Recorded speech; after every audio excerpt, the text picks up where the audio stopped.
Uh-huh. Yeah.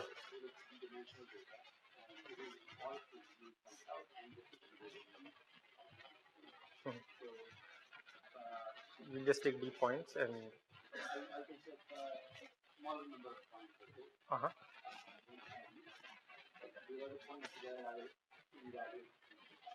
Okay. Do gradient properly. Mm-hmm. Mm-hmm.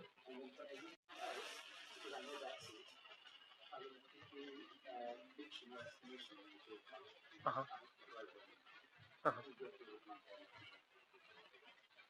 Oh, so that.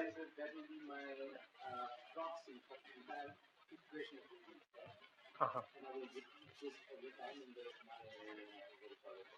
Uh-huh.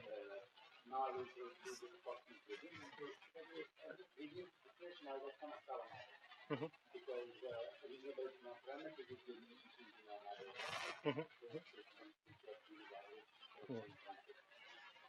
So there are two answers. So one is that if the number of such steps that you are doing is very small, then also you are in trouble because you need to see n samples to get to, say, like even in this simple setting, to get to this information theoretic variance, optimal variance, you will need to see all the n samples. So if you are looking at very small samples, and after that you can do whatever you want, like however well you solve the problem, it's not going to help you. You will need to see all the n samples to get to this rate, right? Now, if you are saying that what I will do is I will actually run for that many iterations, I will like eventually see all my points, then actually that method is probably worse than stochastic gradient descent, because stochastic gradient descent is like one sort of interesting, or like at least intuitively like good thing is that it is doing these updates quickly. So it is getting better estimate and it's immediately trying it on next batch, again get a better estimate, again try it on next batch and get better estimate, right? Whereas what you will do is you will waste fair bit of amount of time.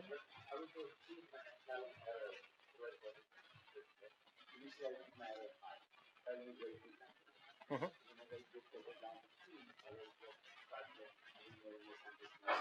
Mhm. Okay.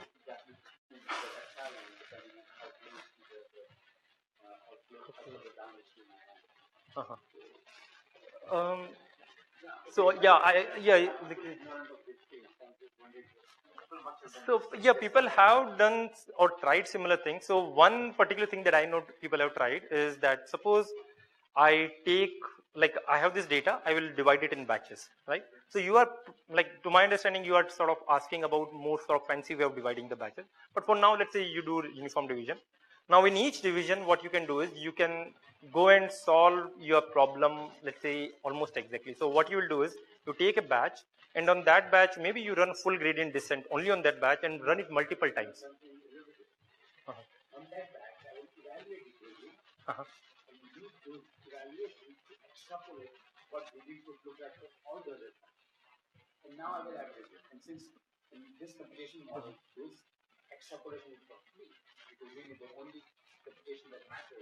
Uh-huh.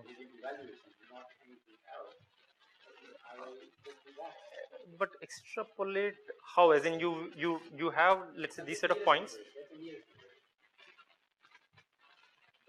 but at the yeah, maybe, but at the existing same point, maybe we should talk about any other question. Yeah.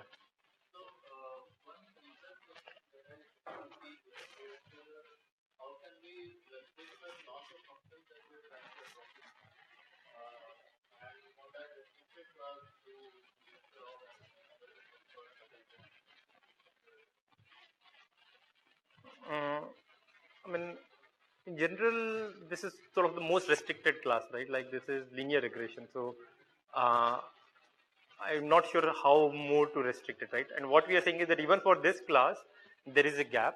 Now you can sort of start making the class bigger and bigger. That is, now you can say that rather than this linear regression problem, I will look at any generalized linear regression problem. So rather than looking at loss function of this form, I will have loss function which are more general of this form. That is, I have some L, which is, let's say, convex of yi and xi dot w, right?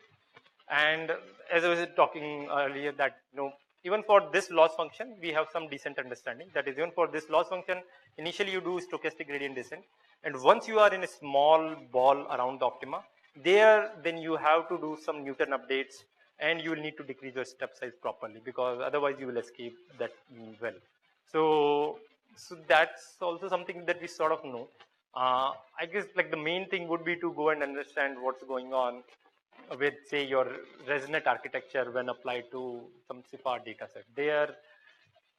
But there, like, the questions are much more challenging, because there we do not even know what type of solution you want to get to. Like, do I want to get to a first order stationary point? Do I want to get to a second order stationary point? Do I want to get to a stationary point which has some particular Hessian structure? So people have talked about things like sharp minima versus flat minima, but all of those are sort of, not so concrete. We do not really understand it very well so far, and I think just defining those questions itself will be very helpful.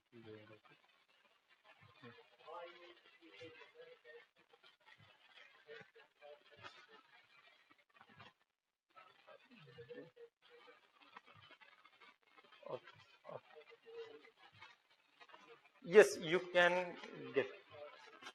So if you are computing your estimates really far away from the optima, then the estimates can be quite off within a small ball.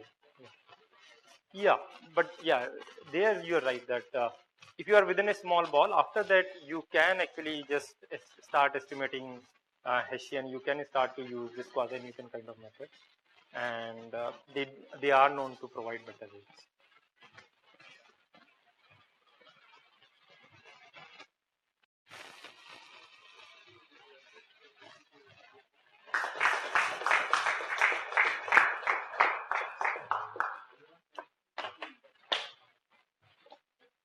Yeah.